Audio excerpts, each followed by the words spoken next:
I mean, I'm watching the NCAA tournament, and then the Rams just made a bad trade, just a bad trade.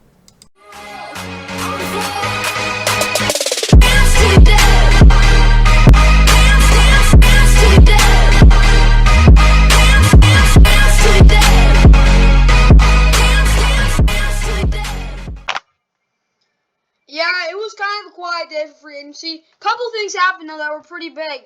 Let's get to start of it though. Either way, guys, like and subscribe. Hope you enjoy.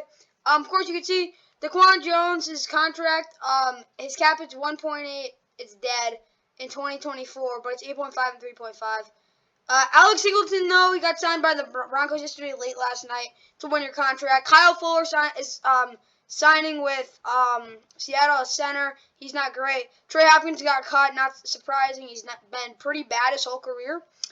Someone probably pick him up though. Deshaun Williams probably gonna be a backup D tackle. He's going to Denver. That's good. Darius Slay got his contract restructured, clearing 11.9 million of the cap space for Philly. That's good for them. DeAndre Hillard signing with Tennessee. That's good for them.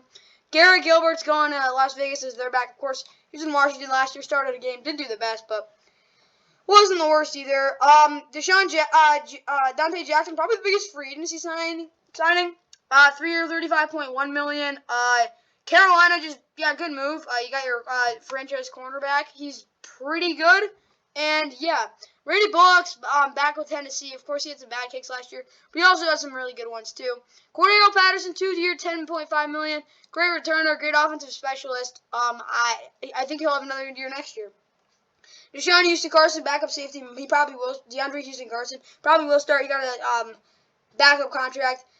Henry Anderson got his accepted a pay cut, so the Patriots could spend other money. Rasul Douglas got a $3 or $20 million deal, 7 per year in Green Bay. Of course, his best year as a pro by far last year, and yeah, he got his deal. Jacoby Brissett's gonna be the backup for Cleveland behind Deshaun Watson. Robert Tonyan, he's got a 1-year deal with Green Bay. They're just rebuilding. They're going to probably want to go after someone. Amari Cooper, 15.1 clearing cap. Huge move for them. A lot of money saved. And same thing with Tennessee, of course. We'll get to it in a second. But they made a trade, and then they needed some cap space, so they just basically restructured Zach Cunningham's deal. He's probably their best linebacker. Good move for them. Alex Bars, 1-year, 1.7 with the Raiders. Probably going to be their starting guard next year. We'll see. But, yeah. Of course, Matt Stafford, 4-year, $160 million extension. Of course, I reported this. This is a pretty big move. The Rams want to do to lock up Matt Stafford. This is a pretty much fair deal for him. Top 10 quarterback, maybe even top 5. He's getting paid $40 per year, $135 million guaranteed. Not as good as Deshaun Watson, but I do like this move a lot due to the fact that there's not many. It's hard to find a good quarterback, and when you have a good quarterback, you got to pay him his money. He'll probably be with the Rams for the rest of his career. I like this extension. It was a good time to do it now. Save some cap space too. Case Keenum traded to Buffalo for a 7th-round pick. Cleveland, Cleveland got their backup. They didn't want Case Keenum anymore, so Case is going to the Bills to be backup with Josh Allen. Very capable backup, one of the best in the NFL by far. Top 5 backup quarterback. And he can probably be a decent starter. I mean, like a bottom-end starter if he had to be. Robert Woods traded to Tennessee for a 6th-round pick.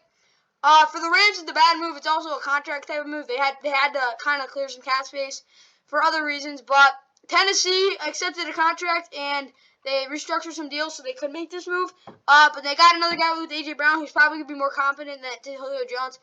Yeah, he's coming off a torn ACL. That's a big risk, too. But he's a really good blocker, can run the football, and he's just a great receiver in general. Brandon Powell signed a 1-year deal with the Rams. Of course, the returner. He's probably their best returner since Tavon Austin, even. But, yeah, he's definitely a top-end returner at his best. Of course, he had that punt return touchdown against the Vikings. But he showed he could be. He's definitely their long-term answer there. Jamil Douglas guard signing with the Giants. I'm gonna restart this. But yeah, so Jamil Douglas is going to the Giants. I guess he could be a good backup. Either way, guys, like, subscribe, hope you enjoyed this. Be end of today's recap. It was gonna be a short one, a little slow because a couple big moves happened though. I guarantee there's gonna be some stuff that's gonna happen tomorrow. That's gonna be big too. So either way, guys, like, subscribe, hope you enjoyed. That's day 6 of the free agent recap.